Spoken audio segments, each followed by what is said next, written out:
ಗಾಳಿನೇ ಬೇರೆ, ನೀರೇ ಬೇರೆ, ಇವೆಲ್ಲ ತದ್ವಿರುದ್ಧವಾದವು.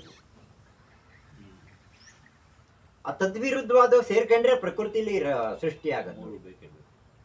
ಆ ಮೂರು ಸಮತೋಲನೆ ಗೊತ್ತಿಲ್ದಲೇ ಇರೋದ್ರಿಂದಲೇ ಇಂಬ್ಯಾಲೆನ್ಸ್ ಮಾಡಿದ್ರಿಂದಲೇ ಇದಾಗದು. ಬೆಳಕು ಪುಕ್ಷಟೆ ಇರ್ತೈತೆ, ಗಾಳಿ ಪುಕ್ಷಟೆನೇ ಇರ್ತೈತೆ, ನೀರು ಅರ್ಧ ವರ್ಷ ಪುಕ್ಷಟೆ ಇರುತ್ತೆ. ಯಾವಾಗ ನೀರನ್ನ ನಾವು ಹಾಯಿಸ್ತೀವೋ, ಫ್ಲಡ್ ಮಾಡ್ತೀವೋ, ಅವಾಗ ಏನಾಗುತ್ತೆ, ಏರು ಮ್ಯಾಕ್ ಹೊಲ್ಟು ಹಗುರವಾಗಿರೋದು ಮ್ಯಾಕ್ ಹೋಗ್ಬೇಕು, ಅವಾಗ ಜೀವಿ ಸತ್ತೋಗುತ್ತೆ.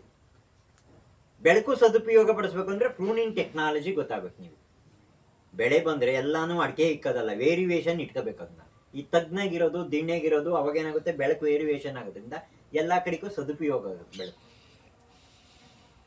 ನೀವು ಸಕಲೇಶ್ಪುರ ಅದೆಲ್ಲ ಕಣಿವೆ ಪ್ರದೇಶದಾಗ ನೋಡ್ರಿ, ಸಮ ದೂರ ಹತ್ರ ಇದ್ರು ಅದು ಸ್ವಲ್ಪ ದೂರ ಇರುತ್ತೆ ನೋಡಕ್. ಇಲ್ಲಿಂದ ಅಲ್ಲಿ ಇಷ್ಟೇ ಅನ್ನಂಗ ಆಗುತ್ತೆ, ಅದು ಇಳಿದ ಹತ್ತಕ್ಕೆ ಎಷ್ಟೋ ಸಮಯ ಆಗುತ್ತೆ.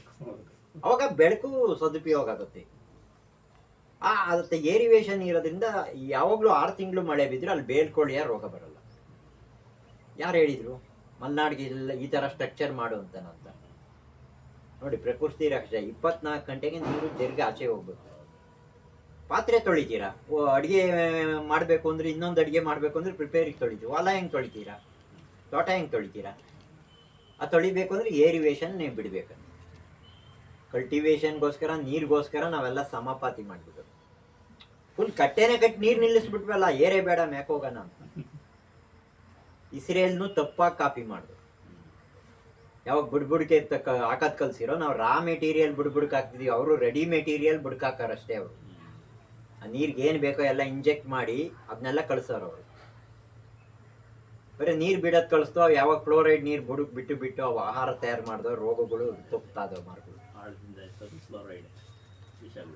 ಯಾಕೆ ನೋಡ್ರಿ, ಯಥಾವತ್ತಾಗ ಒಂದು ದೇಶದ ಟೆಕ್ನಾಲಜಿನ ಕಾಪಿ ಹೊಡಿಬಾರ್ದು ಅನ್ನೋದು ಇದಕ್ಕೆ ಅದ. ಆಮೇಲೆ ಅವರು ಅದನ್ನೇ ಸಾಗಾಕಿರು ನಿಮ್ಗೆ. ಗಿಷ್ಟ್ರು ಅವು ಕೊಡ್ಲೇ ಇಲ್ಲ ನಿಮ್ಗೆ, ಲಿಕ್ವಿಡ್ ಫರ್ಟಿಲೈಸರ್ ಕೊಡ್ಲಿಲ್ಲ ಅವರು. ಅಲ್ಲಿ ನೀರಿಲ್ಲ, ಬೆಳೆಯಕ್ ನೀರಿಲ್ಲ, 2ನೇದು ನೆಲನೂ ಇಲ್ಲ, 3ನೇದು ವಾತಾವರಣವೇ ಇಲ್ಲ. ಆ 3 ಇರತ್ತವ, ಅವ್ ನಂಬರ್ 1 ಆಗ್ಯವರಲ್ವ ವ್ಯವಸಾಯದಾಗ. ನಾವ್ ಯಾಕೆ ಆಗ್ಲಿಲ್ಲ? ಎಲ್ಲವೂ ಇತ್ತಲ್ವರ ನಮ್ಗೆ.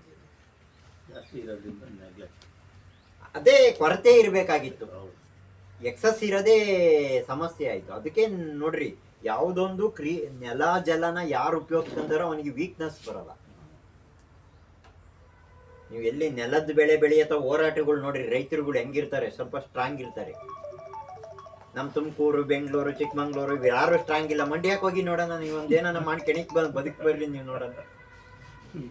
ಹಂಗೆ ಒಗ್ಗಟ್ಟಿರುತ್ತೆ, ಅಲ್ಲಿ ಒಂದು ಯೂನಿಟಿ ಇರುತ್ತೆ. ಮನುಷ್ಯಂದು ಶ್ರಮ ಮಾಡ್ತಾರೆ ನೋಡ್ರಿ, ಗಡ್ಸಿರುತ್ತೆ, ಬೆವ್ರು ನೀರು ಸೋರ್ಸೋದು. ನಾವು ಅಲಸ್ಯ ತಾನೆ, ಅದಕ್ಕೆ ಮಂಡ್ಯ ಗಂಡು ಅಂತಾರೆ.